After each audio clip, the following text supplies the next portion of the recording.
Yahoo senior NBA writer Vincent Goodwill. Vinny, good morning to you. So now you got the Lakers. That's 3 losses for them. That's another game without Anthony Davis. I have to ask if it's time for the Lakers to maybe hit the panic button as you look at what February's been like for them. I wonder did Nick hit the panic button considering he's not here. I feel like he's running away from me on this, right. Considering this would be right up his wheelhouse. And the Lakers, but honestly, guys, I don't think that it's time to hit the panic button. They're 22-8. You're heading to the All-Star break. This is the time of year, whether you're a champion or a contender or even a young team, this is the time of year where things start to go a little haywire with the glitches in the schedule. And this is such an unusual season. But I will say this. The turnovers are an issue. Some of the personnel decisions that have been made are seeming to come up and haunt them a little bit. Dennis Schroeder's not there. Anthony Davis is hurt. You're putting too much on LeBron right now. Their defense, guys, to me, is the biggest thing. No JaVale McGee, no Dwight Howard, not even a Rajon Rondo who played better defense last year. You're starting to see some of those defensive issues creep up. That was the one thing that kind of held them together early on to start the season, even while the offense was getting itself together. But now that's starting to show a little bit. So I won't say it's a cause for panic, but I do think it's something where let's be honest about this, guys. They're not going to be afraid to play the Clippers. They're not going to be afraid to play the Utah Jazz. There's nobody in the Western Conference that they will fear in a 7-game series, fans or no fans. Yeah, well, V, yeah, no, it's not time to panic, but it is time to face reality. And that reality is harsh right now. This is not the championship team that we saw leave the bubble last year. And you just said it. There's no McGee. There's no Howard. There's no Rondo. Markieff Morris isn't playing well. He's shooting the ball poorly, and they counted on him. He made some big shots for them, not only all last season, but down the stretch in the bubble. And then this, this whole notion that, Marc Gasol was going to come in and lead the way. I mean, he's a great player, but he's old. He can't carry the load where he's at in his career right now. You got to think about when they left the bubble. This was supposed to be the passing of the torch. This was supposed to be LeBron passing the torch to AD. AD, go ahead, lead the way. Lead us to another championship or two. And when they started this season, I don't know where AD was. Now, obviously, he's dealing with the calf and the Achilles injury. But, when you think about it, this team is in a bad position. The Clippers are a better team. They're a more complete team. They're a healthier team. So is it time to panic? No, because champions don't panic. They adjust, they pivot, and that's what they're going to do. But for them, It's a championship or bust year. That's the type of organization they are. So this is not looking good for the Lakers, Jenna.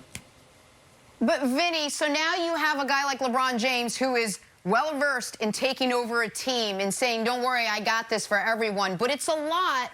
When he's playing multiple 40-minute games, when he's this many years into the league at this age, it's hard for him to say, let me keep doing it. He was asked about it after the game. He, leaned into it and said, I'm resting now. I don't need to rest. Are you worried at all that this might take a toll on LeBron, who right now is the Lakers, especially while AD's out?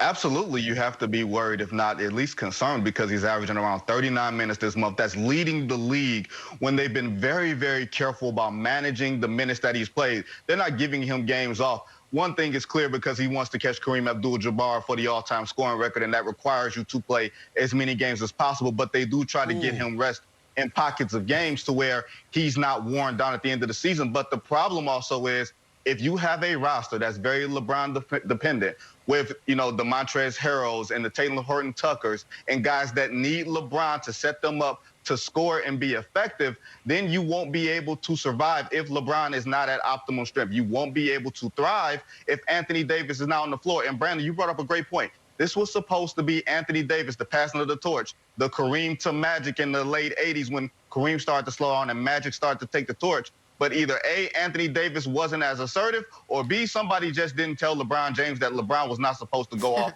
and get his 5th MVP, because it looks like LeBron is going for it. And I wonder if this stretch is either A, going to cement that for LeBron from an individual standpoint, while also simultaneously wearing him down enough or softening him up enough to where come the playoffs, come the Clippers, if they get healthy, if they get right, they will be just good enough to beat the Lakers. I wonder if you have to balance all these different agendas in the meantime, because the regular season games don't matter, but it's the priorities and how you play. The turnovers are a concern. The defense is a concern. They don't look like the same team. But again, It's February, not June. All right, we got to bring Nick back in here. We had some technical issues. Vinny, only Vinny wants to know is whether Nick should be panicked at this point. He's legitimately concerned for you, Nick, so go ahead and address Vinny right now. He's legitimately worried that you might be panicked about your Lakers. You know, I just wonder for folks who are panicked. And if you're watching at home with little kids, earmuffs for the little kids real quick, but they're likely at school right now anyway. The folks who are panicked right now, I wonder how late in life they believed in the tooth fairy. Because it's like, listen, guys, it's a tradition unlike any other. About a month before the Masters, a LeBron James team hits a bit of a lull. And as a kind of a sidebar tradition, we get to have this conversation. Is LeBron James playing too much? Is he working too hard? At the end of the season, are we going to get the best version of LeBron James? And I would just ask Vincent Goodwill or Brandon Marshall or anybody, when is the last time in the playoffs we saw LeBron and we're like, oh, man, he looks worn out? Was it the year he played all 82 for the Cavs in year 15 in the first game of the finals? He went 51-8-8. He didn't seem tired that year. Was it last year when he was the best player in every series he played in? Like, when are people going to stop falling into this same bear trap of, well, every other player in NBA history, this would affect them? He's better than all of them. He's more durable than all of them. He's more reliable than all of them. Yeah. The Lakers won't make it out of the West, Nick. The Clippers are a more complete team. The Clippers are a healthier team. They won't make it. They won't even make it to the finals. LeBron James, I get it. Year 18, 36. He's even a more efficient shooter now. He's playing really well. But at the end of the day, you need AD. You need help. What he did in Cleveland against Golden State, that was magical. You think that's going to happen again this year where he can carry the load by himself through LA, through the Clippers? No. Heck no. And if he does, then you got to see the Nets. Exactly. So this is real problems for them. Anthony Davis, this whole notion.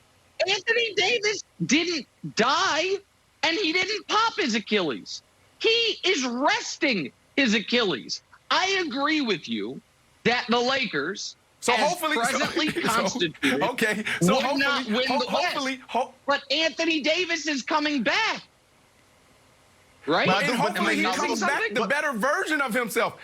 But hopefully he comes back the better version of himself. He's having a damn near career low on the offensive side. Yeah, he gives you presence. Yes, he's playing some defense. But you expect this guy, when you're going against the Clippers or potentially the Nets in the finals, to drop 25, 30 a night. And that just doesn't look like that's going to happen, healthy or not.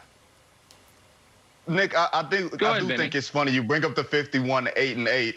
In a series that they got swept in. Like, I totally understand that because that was one of the greatest games that I've ever seen a human being play, regardless of the circumstances. But you don't want LeBron to have that responsibility, A, because of the competition, B, because of his age. 2018 was a long time ago, and you should be trying to preserve so you can get the best of the rest of him. Nick, there's a reason why he's playing a career low in minutes up until this month. Now he's playing 39 minutes a game, which is leading the league. No matter whatever you say about his game and where he is and where he stands in history, Father Time is undefeated. Okay, but this Father Time is undefeated. It's a very interesting thing. Not saying I do wonder that he's going to succumb, but you have to be careful. Don't backtrack. Okay, don't backtrack, I do wonder. Don't backtrack. If Father Time is undefeated, is going to be a take that is retired, along with the Jordan is the GOAT take when LeBron is all said and done, because Father Time might currently be undefeated, but it's the 11th round, and he's taken a lot of body blows thus far. Because LeBron in year 18 does look as good as ever. And the 39 minutes, it's been a long time since our friend Vinny Goodwill was on this show, but I was ready for his little matador act with the numbers. It is accurate, but it is misleading. It's 39 minutes because the Lakers have played an absurd amount of overtime games this month, and your starters always play the full 5 minutes of overtime. One of those games was a double overtime game. So if you look at his regulation minutes, it's around 34, 35 a night.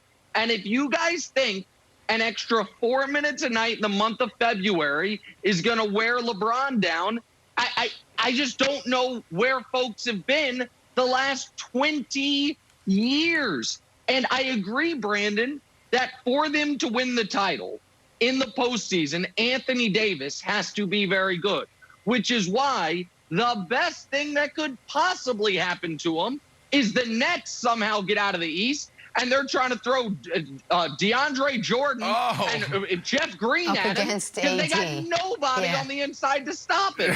So I think he can score 50, and if fine. AD's not there, they don't have a chance. He can score 60 points. Well,